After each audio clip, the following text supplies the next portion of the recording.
આજનો આપણો ટોપિક છે કોઝિસ ઓફ એન્ટીપાર્ટમ હેમરેજ. ઓકે, આગળના વિડીયોમાં આપણે ડેફિનેશન ઓફ એન્ટીપાર્ટમ હેમરેજ ભણી ગયા છે. આજે શું જોવાનું છે? કોઝિસ જોવાના છે કે એન્ટીપાર્ટમ હેમરેજ કયા કારણોસર થઈ રહ્યું છે.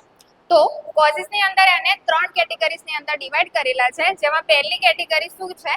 પ્લેઝન્ટલ બ્લીડિંગ. બીજી જે કેટેગરી છે એ શું છે? અનએક્સપ્લેન. એન્ડ ત્રીજું જે છે એ છે એક્સ્ટ્રા પ્લેઝન્ટલ કોઝિસ. ચલો, પ્લેઝન્ટલ બ્લીડિંગ ની અંદર શું કહે છે? તો પ્લેઝન્ટલ બ્લીડિંગ છે એની અંદર પ્લેઝન્ટલ બ્લીડિંગ જે છે એ 70% કારણ છે જે શેના માટે જવાબદાર છે? એન્ટીપાર્ટમ હેમરેજ માટે જવાબદાર છે.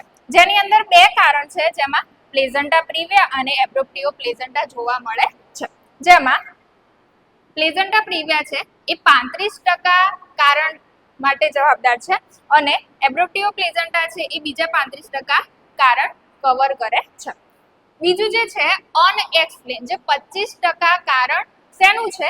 એપીએચ માટેનું છે, જેમાં એક્સક્લુડિંગ પ્લેઝન્ટલ બ્લીડિંગ એન્ડ લોકલ લીઝન. મતલબ શું થશે? એક્સક્લુડિંગ નો મતલબ શું થશે? એના સિવાયના. તો પ્લેઝન્ટલ જે બ્લીડિંગ છે અને લોકલ જે લીઝન છે એના સિવાયના જે કારણ છે એ બધા કારણ શેની અંદર આવશે? અનએક્સપ્લેન ની અંદર આવે છે. ચલો, ત્રીજા નંબરની અંદર છે એક્સ્ટ્રા પ્લેઝન્ટલ. એક્સ્ટ્રા પ્લેઝન્ટલ એટલે પ્લેઝન્ટલ જે કારણો છે એના સિવાયના કારણો, જે 5% કવર કરે છે. જેની અંદર કાર્સિનોમા ઓફ સર્વિક્સ અને local trauma. Carcinoma of cervix કોને કહેશું? જે કેન્સરિયસ કન્ડિશન છે સર્વિક્સની, એ બધી ઇન્ક્લુડ થશે.